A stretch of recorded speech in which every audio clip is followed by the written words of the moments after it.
Thanks for joining me for another Shweiki webinar. I'm Alicia Lawrence from WebpageFX, a full-service internet marketing agency. So how many of you have a competitor with a bigger website than yours? While I can't see hands, I'm pretty confident that the majority of you fall within this category. People often get really discouraged when they're a small business up against really big corporate websites, especially in this day and age when having a strong web presence makes all the difference. Yes, it might take years for you to get a strong enough website to outrank your competitors on some of those main money-making keywords, but there are also a lot of strategies and tactics you can use to get ahead of your competitors right now that you might not have thought of. So I'm going to go ahead and share some of those with you today. If you're working with a small company that is up against a bigger site, one of the first things you should do is figure out their unique selling point, if they don't already have one, that is. This goes beyond just a statement that says how your products or services are different and better than all the others on the market.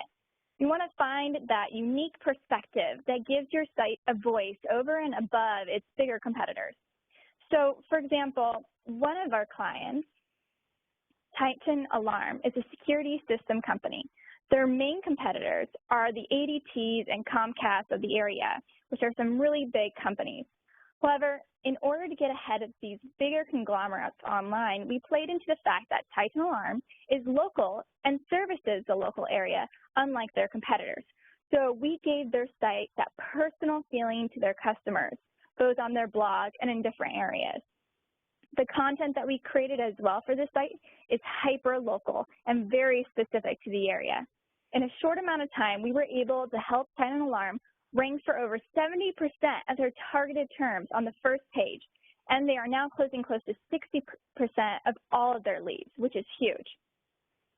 I also want to go down a very brief rabbit trail on creating localized content since I'm on the topic.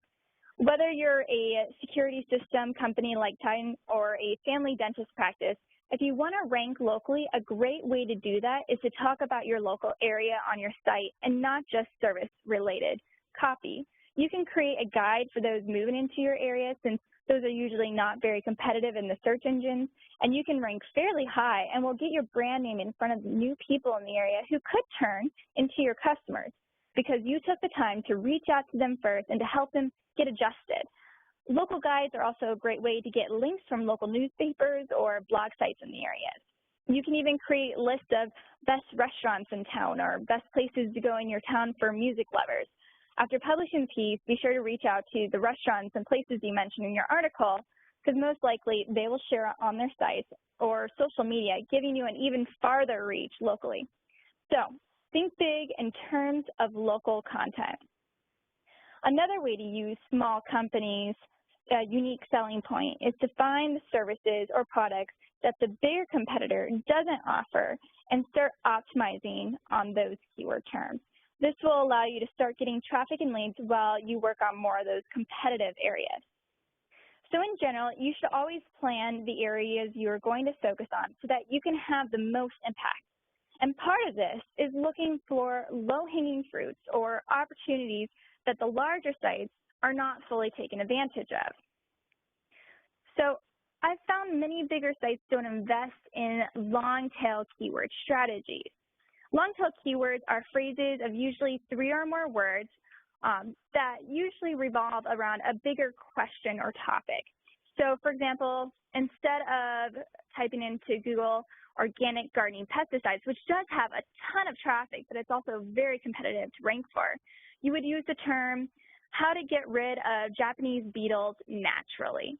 So it's a little bit more, or a lot more specific actually, more words to it, and they do get some traffic, not as much as organic gardening pesticides, but enough that would bring in a lot of customers to you without having the high competition that those main keywords like organic gardening pesticides would have for that. Now, long-tail keywords have become more popular as people begin using the search engines to ask those longer questions. And the questions make for great blog topics. For example, that how to get rid of Japanese beetles naturally makes a great blog post and can help you rank for those terms. like I said, that don't get as much traffic, but if you get enough of those long tail keywords, it does build up, and you can at least be confident in the fact that you can rank on the first page for those and get some traffic organically. Additionally, bigger sites many times are too big for their own good. When you work with a smaller company, oftentimes you have an advantage in that there isn't the corporate struggle of getting things approved. So you can move faster in getting content added to the site, as well as testing out things to help improve conversion. The more you can update the site and keep it fresh for Google, the better off you'll be. And that tends to be at a faster rate with smaller sites and smaller companies than with larger businesses. So play that to your advantage. Be creative, have fun, try some things. You'd be surprised about the little tiny things that you might change on a site that make a bigger impact, such as the color of your purchase button even. You can also take advantage of newsjacking or current trends better in smaller companies than you can in fast companies, because you do have that flexibility and faster turnaround time.